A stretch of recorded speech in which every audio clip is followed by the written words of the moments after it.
Good morning, children.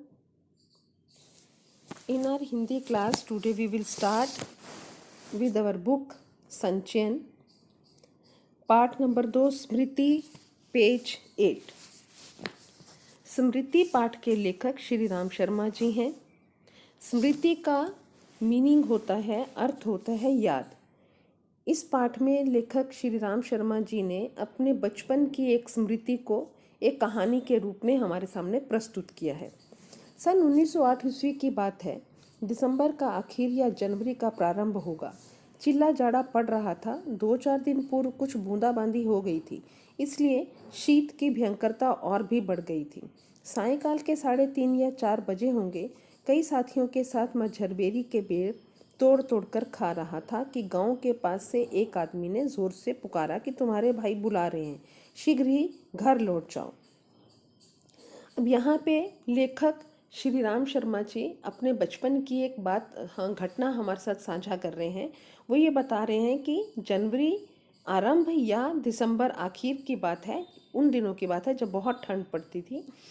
तब कहते हैं कि मैं अपने दोस्तों के साथ, कुछ साथियों के साथ शाम के समय में झरबेरी के बेर तोड़ तोड़ कर खा रहा था। झरबेरी एक तरह की एक किस्म होती है बेर की, कहते जिसमें से मैं बेर तोड़ कर खा रहा था। कहते तभी गांव के पास एक आदमी ने आके ज़ोर से मुझे बताया कि ज़ोर से चिल्लाकर उसने मुझे बताया कि तुम्हारे बड़े भाई बुला रहे हैं।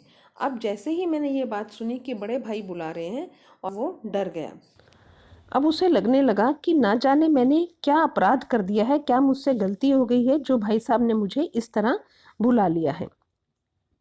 मैं घर को चलने लगा। साथ में छोटा भाई भी था। उसका छोटा भाई जो उसके साथ ही था, वो भी उसके साथ चलने लगा।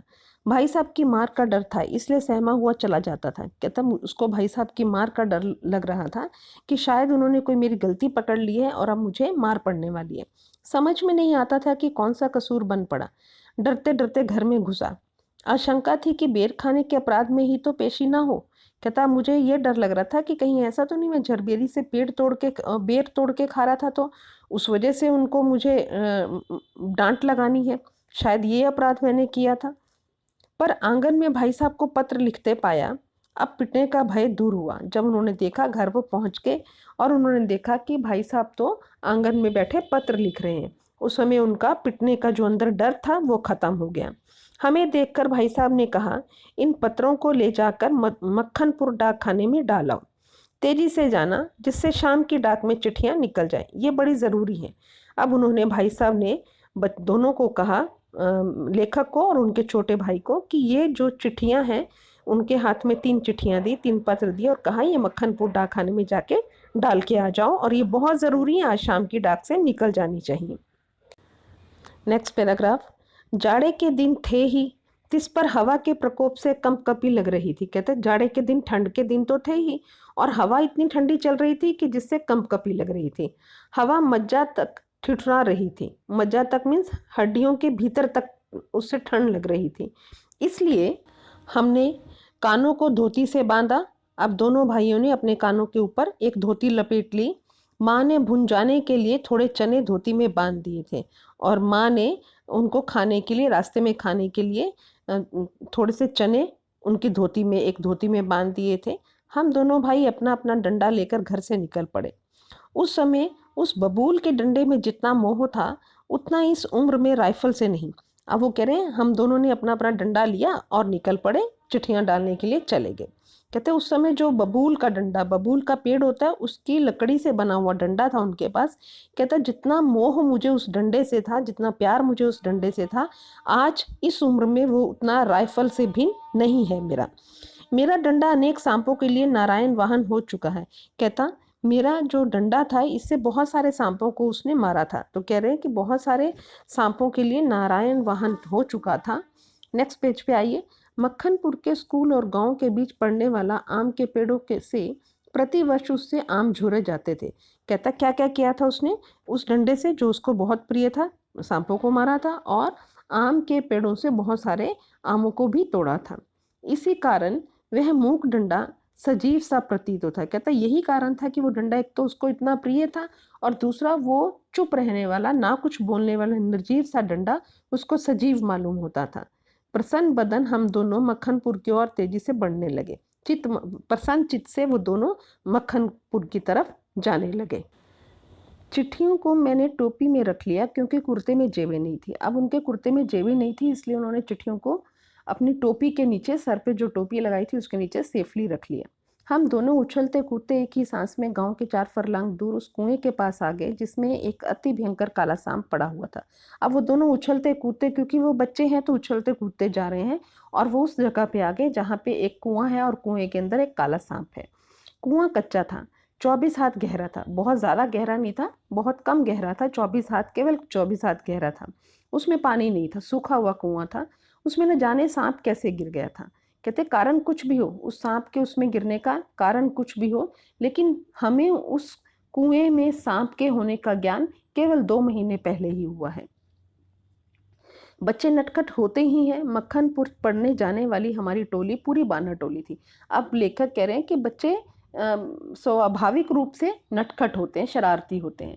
कहते जो हमारी बानर टोली थी, जिसमें सारे उसके जो दोस्त थे उनके, वो सब इकट्ठा होके जाते थे, वो शरारतें करते जाते थे।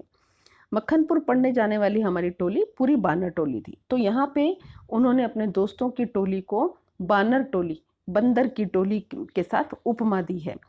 एक दिन हम लोग स्कूल से लौट रहे थे कि हमको कुएं में उचकने की सूझी। जब बच्चे जो शरारती होते हैं उनको कहीं ना कहीं हर जगह शरारत सूझ ही जाती है। तो एक बार मक्खनपुर पढ़कर वो वापस अपने गांव आ रहे थे, तो उनको जो रास्ते में कुआं आता है उसको उझकने मीन्स थोड़े से पाँव उठाकर खुद को, अपना शरीर खुद ऊपर उठाकर झांकने की सूझी। तो उन्होंने क्या किया, सबसे पहले लेखक कह रहे सबसे पहले उझकने वाला मैं था। सबसे पहले ऊपर उठकर देखने वाला मैं ही था। कुएं में झांककर एक ठेला फेंका कि उसकी आवाज़ कैसी होती है। अब मैंने एक ठेला फेंका जिससे उसको सुनने के लिए कि जब मैं कुएं में ये ठेला फेंकूंगा तो उसकी आवाज़ कैसी आएगी, उसकी प्रतिध्वनि जो वापस ध्वनि आती है वो सुनने की इच्छा थी। पर कुएं में जैसे ही ठेला गिरा, कहते जैसे ही मैंने कुएं में ठेला गिराया वैसे ही एक फुसकार सुनाई पड़ी। कुएं के किनारे खड़े हुए और वो सारे बालक एकदम ऐसे डर गए जैसे एक मृग शावक, जो मृग का एक बच्चा होता है, हिरण का एक बच्चा होता है, किलोले ले रहा होता है, उछल कूद कर रहा होता है, उसके समीप आके एक कुत्ते की भौंक उसको चकित कर देती है। उसी तरीके से सांप की फुसकार सुनकर हम एकदम से डर गए, घबरा गए और हम चकित हो गए।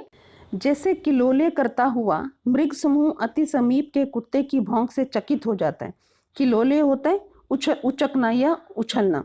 वो कहते हैं कि जिस प्रकार मृग समूह, मृग मतलब हिरण के समूह बहुत किलोले कर रहा होता है और बहुत पास अपने कुत्ते की भौंक कर एकदम से चकित हो जाता है, उसी प्रकार से जब हमने ठेला फेंका और हमने सांप की फुसकार सुनी तो हम चकित हो गए। उसके उपरांत सभी ने उछल उछल कर एक एक ठेला फेंका और कुएं से आने वाली क्रोधपूर्ण फुसकार पर कह कहे लगाए। कहते सब बच्चों ने एक एक ठेला फेंका उसके अंदर, और जो अंदर सांप था वो बार बार अपने ऊपर ठेला फेंकने के कारण बहुत क्रोध से भर गया था और उसकी जो फुस थी वो भी क्रोध से भरी हुई थी। कहते वो सुनकर हम सब कह कहे लगाने लगे, हंसने लगे। गांव से मक्खनपुर जाते और मक्खनपुर से लौटते समय प्रायः प्रतिदिन ही कुएं में ठेले डाले जाते थे। मैं तो आगे भागकर आ जाता था और टोपी को एक हाथ से पकड़कर दूसरे हाथ से ठेला फेंकता था। अब कहते जब हम मक्खनपुर से गांव जाते या गांव से मक्खनपुर आते तो रास्ते में ये कुआं पड़ता था और हमारा ये नित्य प्रतिदिन का कार्य बन गया था। और कहते मैं तो सबसे पहले भागकर आगे आ जाता था और अपने एक हाथ से टोपी को संभालता और दूसरे हाथ से ठेला फेंकता। यह रोजाना की आदत सी हो गई थी। सांप से फुसकार करवा लेना मैं उस समय बड़ा काम समझता था कि ठेला मारा और सांप ने फुसकार की, ये एक बहुत महान काम किया, ऐसा वो उस समय सोचते थे। इसलिए जैसे ही हम दोनों उस कुएं की ओर से निकले, कुएं में ठेला फेंक कर फुसकार सुनने की प्रवृत्ति जागृत हो गई। कहते इसी कारण से, यही कारण था क्योंकि ये हमारा नित्य प्रतिदिन का कार्य था। तो जब हम चिट्ठियां डालने के लिए जा रहे थे उस समय भी हमारे अंदर वही इच्छा जागृत होगी कि ठेला फेंके और फुसकार सुने। मैं कुएं की ओर बढ़ा। छोटा भाई मेरे पीछे ऐसे हो लिया जैसे बड़े मृग शावक के पीछे छोटा मृग शावक हो लेता है। कहते मैं आगे आगे हुआ और छोटा भाई मेरा, जैसे मृग के बच्चे एक दूसरे के पीछे, बड़े के पीछे छोटा चलता है, उसी तरह मेरा भाई भी मेरे पीछे पीछे हो लिया। कुएं के किनारे से एक ठेला उठाया और उछलकर एक हाथ से टोपी उतारते हुए सांप पर ठेला गिरा दिया। कहता मैंने एक ठेला उठाया और एज यूजुअल मैंने हाथ से थोड़ा सा उछल कर टोपी हाथ से उतारी, अपने हाथ में ली और ठेला सांप के ऊपर फेंका। पर मुझ पर तो बिजली सी गिर पड़ी। क्यों? क्योंकि जैसे ही उसने टोपी उतारी उसको भूल गया कि इसके नीचे मैंने चिट्ठियां रखी हैं, और वो टोपी से चिट्ठियां सब नीचे गिर गई। तो बिजली सी गिर पड़ी। सांप ने फुसकार मारी या नहीं, ठेला उसे लगा या नहीं, यह बात तो अब तक स्मरण नहीं। टोपी के हाथ में आते ही तीनों चिट्ठियां चक्कर काटती हुई कुएं में गिर रही थी। अब सांप को उसका ठेला लगा कि नहीं ये नहीं उसको मालूम, और उसने फुसकार मारी कि नहीं कुछ ध्यान नहीं। लेकिन उसने क्या देखा कि जो उसने टोपी के नीचे संभाल के 3 चिट्ठियां रखी थी वो चक्कर काटती हुई कुएं में जा गिरी हैं। अकस्मात जैसे घास चरते हुए हिरण की आत्मा गोली से हत होने पर निकल जाती है और वह तड़पता रह जाता, उसी भांति वे चिट्ठियां क्या टोपी से निकल गई, मेरी तो जान निकल गई। अब यहाँ पे फिर उन्होंने उपमा अलंकार का प्रयोग किया है। उन्होंने उपमा दी है कि जिस प्रकार घास चरते हुए हिरण की आत्मा एकदम गोली से आहत होने पर निकल जाती है, उसी प्रकार कहते हैं जैसे चिट्ठियां कुएं में गिरी मानो उनकी आत्मा शरीर से निकल गई। उनके गिरते ही मैंने उनको पकड़ने के लिए एक झपट्टा भी मारा। कहते जैसे ही वो गिर रही थी तो मैंने उनको पकड़ने के लिए झपट्टा मारा, ठीक वैसे जैसे घायल शेर शिकारी को पेड़ पर चढ़ते देखकर उस पर हमला करता है। कहते उसी तरह यहाँ पे फिर से उपमा अलंकार का प्रयोग किया गया है कि उसी तरह जैसे एक घायल शेर शिकारी को पेड़ पर चढ़ते देखकर उस पर हमला करता है उसको पकड़ने के लिए, वैसे ही मैंने चिट्ठियों को पकड़ने के लिए उन पर झपट्टा मारा। पर वे तो पहुंच से बाहर हो चुकी थी। उनको पकड़ने की घबराहट में मैं स्वयं झटके के कारण कुएं में गिर गया होता। कहते हैं उनको मेरे को इतनी घबराहट हो रही थी और मैं उनको पकड़ने की कोशिश कर रहा था। कहते लेकिन उस सब के बीच में शायद मैं झटके के कारण कुएं में गिर जाता। आज यहीं तक पढ़ेंगे। अगले क्लास में आपको इसके आगे का चैप्टर पढ़ाएंगे। आज के लिए इतना ही। Thank you so much. Have a nice day.